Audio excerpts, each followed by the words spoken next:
welcome to tonight's episode of Beyond Focus TV. I'm Lydia Patel, and as always, I have a very special guest for you, artist Vero G. She'll be with us for the next 30 minutes, so stay with us. You're watching Beyond Focus TV. Beyond Focus TV allows you to discuss contemporary topics affecting the Caribbean people on both a national and local level. The show features informed guests who offer insight, debate, and evaluate various issues. Beyond Focus TV builds on the station's mission to provide useful information to the Caribbean people in New York and abroad. Beyond Focus TV, where our viewing audience can get educated, informed, and empowered. Welcome back. You're watching Beyond Focus TV. I'm Lydia Patel. Like I said, I have a very special guest for you, artist Vero G. She's with us tonight. Yes. Welcome to the program. Thank you for having me on the show. You're very welcome. So BX is in the house. Yes, woo! Yeah, BX here. We got BX here. So definitely, we're happy to have you here because you do so many great things. You know, you're into music, you write, dance, a whole gamut. Entertainment is really your thing. No, so, definitely a little bit something. Well, let's kind of, just let everyone at home know a little bit about who is Vero G. Oh, man, I make it short and sweet. Okay, so I give a little backstory to you guys and your amazing viewers and yourself. Basically, I born and raised on the Lower East Side. Been inspired with music all my life since the age of 7 years old. My parents inspired me. Hey, listen, you got something as a gift, go for it, and give it to the world and give it back to you in return. So at that time, at the age of 7, I will say music really was just a passion of mine. I kept on. Down the line, I was in school choir. I actually worked there with Al Sharpton with the change choir for a year. I took a break from that because I was going to school at the same time. It was too much. I said, let me just do what I have to do, focus on school, and then maybe down the line I'll go back to them. But with the time frame, music was still there. So eventually, I started professionally working over 5 years now as an artist, working in various gigs, locations, performances, showcases, all that. And been working on, I just actually see right here on the table, I just have my albums called Trials and Tribulations, my debut album, yes. Yes, so, congratulations. Thank you so much. Thank you. I appreciate it. So I'm super excited about that. Also, I have released around 2 years ago already my Christmas album, which is called It's Christmas Time, Vero G. So that's already, it's not on stores, guys, unfortunately. So I'm doing old school style. They have to contact me and release give them a copy and stuff and sign it. But that is the EP album that's already out for 2 years, and then this one just came out last year, August. So I'm super excited for both projects, and of course, yeah, there's more to come, but I'm just making sure it's sweet. So at the age of 7, when you first got into music, your parents, were they really supportive? I know you said they kind of pushed you along that, but when they realized, okay, this girl really wants to do music for real. Oh, I like that. How did that all come about, and how were they supportive? Of course, definitely. I would say my dad, he was like the head of the household, you could say, and he was more like old school style Spanish. Like, listen, music is always there in the household. So enforced with that in the household, the parents singing and then just going along with it. I feel like my dad, my mom, both of themselves, I feel like they really influenced me more than anything because they saw that I have a passion with it and say, wow, you like to sing with the songs, you like to dance in the house. So maybe from that moment on, they realized they saw something special, say, wow, look, if you got something at the house, why don't you go out there and give it to the world, Right. Yeah, definitely. So this current project that you have out, there's actually 2 projects, but the album that you released last year, kind of tell us about that. What's the overall feel of the album? Ooh, she's getting the juicy stuff now. Okay, so definitely, of course. So, the album is called Trials and Tribulations. Basically, it consists of 13 songs. Basically, you have 3 collaborations, and there were a lot of great independent artists in there. Overall, the song itself, the album itself, basically, is about things I went through my past. Trials and tribulations, the ups and downs, and I feel like this was the album I had to put out there, to perfect it and put out there and give great music out there to help other people appreciate it, Yeah. Now, if you don't mind sharing, sure, what are some of the tribulations? Because you might be able to actually help somebody. You never know what somebody is going through, and music is therapy. Oh my God, yes, 110%. Music is therapy. A lot of people can't afford therapy. Music gets you through so much. Yes, definitely. But what's a little bit of your story that led to the writing? Actually, it's good you say that. In the album itself, Trials and Tribulations, there's things I went through my past, which I have actually, my autobiography is called Trials and Tribulations, also an autobiography of Vero G. It's on Amazon, by the way. I'm saying anything about, if you're going to check it out, just check it out. Just a plug in there. But if you guys want to check it out, the song itself, the album itself is coincide with the autobiography because it relates to things of those who are out there watching this video or this amazing show when you get the chance. I was a victim of domestic violence. I was a rape victim. I was homeless and pregnant, and so much things I went through with the short span of life I have in this world. And I felt like there was a time to reach out to many women out there as yourself, anybody that's had encountered situations I went through, and to realize, you know what, if she went through it and she utilized her music as an outlet to put it out her heart and soul into this album or anything out that nature, down on life for music-wise, then that should inspire me to do anything I want to do in life. Wow. Thank you. So you were actually pregnant and homeless. Yes, ma'am. I was my only child, one child, and at the time, me and my son's father, we were down and out basically. And at that time, I felt, it wasn't a great situation where I should have been at. I should have been at my mom's house, and there was a lot of situations, personal things at that time. So I felt like, you know, I loved him. I ran away, and at that time, he couldn't really provide. Exactly. You know, give me things I shouldn't need, you know, the basic needs. And he, unfortunately, we ended up being in the streets and sleeping in the bench park, being in an emergency room, sleeping overnight, pretending we were patients just to get arrested somehow. And I was pregnant, so imagine that my feet were swollen. I went through so much, girl. The book, I don't want to say too much, the book has more detail. And at the same time, I almost lost my child because it was a point where he used to beat on me also in the street.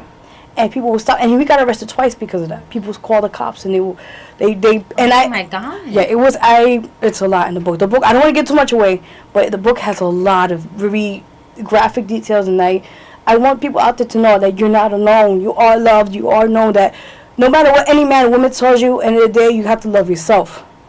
That's the main thing. And if you have something special in this world, go for it. Why not?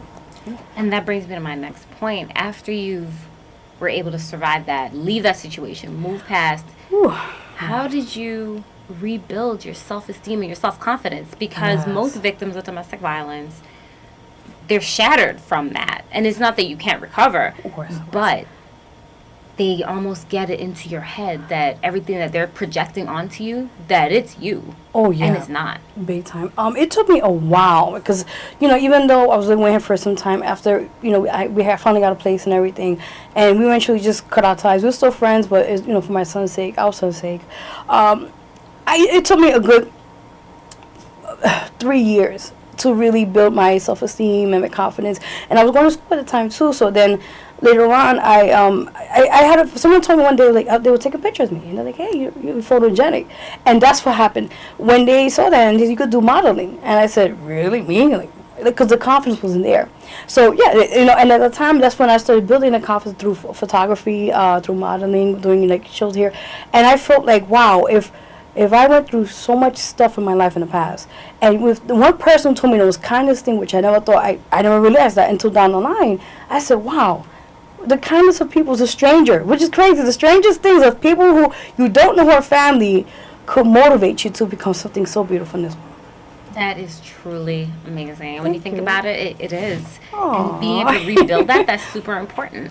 But we'll take a quick break. Sure. We'll be right back. You're watching Beyond Focus TV. Stay with us.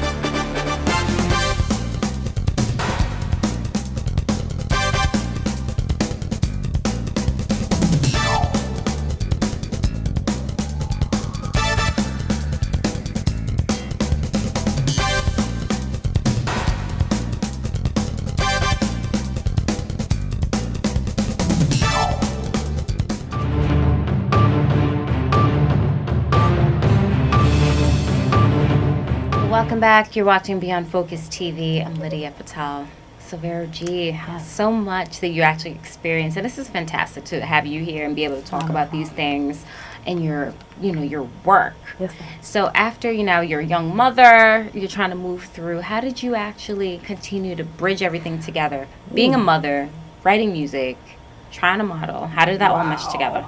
I think the best thing I can tell you for anybody out there who's watching is balance. Is to have a great support with your family and loved ones that really see that you want to pursue something in life instead of just being stagnated. And I feel like with, going to school, which was a lot of work as college, and then being a single mom, and then it was a lot of work. But I'll tell you one thing, overall, I would say is just believe in yourself. If you have something you feel like, as you could be an artist or anybody in any kind of work field, if you have something out there, just go for it. Even though you're going to go through ups and downs, it's not going to be easy, but down the long run, it's going to be worth the while. I'll tell you. And like I said, for me, it was just balance and just basically having people that really did support you. Yeah. Absolutely. So how's your family situation now with your parents, your mother, your immediate family? Yeah, they're great. They're very, very, very happy I'm doing. And actually, I just want to announce this Saturday, just the second annual LDM award show, which I'm nominated for 2 awards. I'm praying. I'm not saying anything. I'm crossing my toes right now. So I'm going to be there. It's at, if I could put the address there, it's 940 Garrison Avenue in the Bronx, by Hunts Point. And doors open at 5. Show starts at 6 p.m. to 9 p.m. Other nominees will be there, and it's amazing. Again, it's the second annual LDM award show for independent artists. And it's from when I'm looking back now, talking to you what I went through in my past, and now just talking to you in this amazing show. I feel like I survived. I'm here. I'm a survivor. I'm a trooper, and I want to show those that listen. If I'm here talking to an amazing person and to discuss what I went through, you guys out there, don't feel like you're alone. You're not. Absolutely. And what about your son? Oh, how does he, when you tell him the stories about this? Because of course he would be too young to understand the early parts. I'm very cautious of why I tell certain things. So I don't want him to feel a certain way where he has like, wow, this stain in my past. Very because true. no, definitely. And I feel like it's only certain things that have to, because until he's like, I say, a certain age where he's already becoming a teenager. So it's like, I have to get ready for that kind of situation with him at hand. But for what I went through in the past, I feel like it's certain things down the line as an adult, I will explain to him because he's going to ask questions. Kids, they always question everything about everything, It's true. Yeah, thank you. But what has been the most challenging part of this whole process for you in your overall journey? Oh, my gosh. I would say overall it's honestly, like, I have to be honest with you guys. The biggest setback for me is the financial part, you could say. You do have a lot of supporters and people that do believe in you, but there's a lot of people that will say they're there for you to buy your stuff or just support you in these shows and they don't show up. And that's a huge disappointment because, as an independent artist, we don't get a lot of support as it is. And you're basically your own boss. You have to book yourself gigs. You have to go out there, hustle hard, and try to even sell a product if you can, your merchandise. So for people to really give that 110% support on your back and you with your product and what you are as a brand, that's amazing. Now I've been having that so far, but before that it was really a struggle, big time. I could imagine. Thank you. What about, because like we were saying, you rep the Bronx.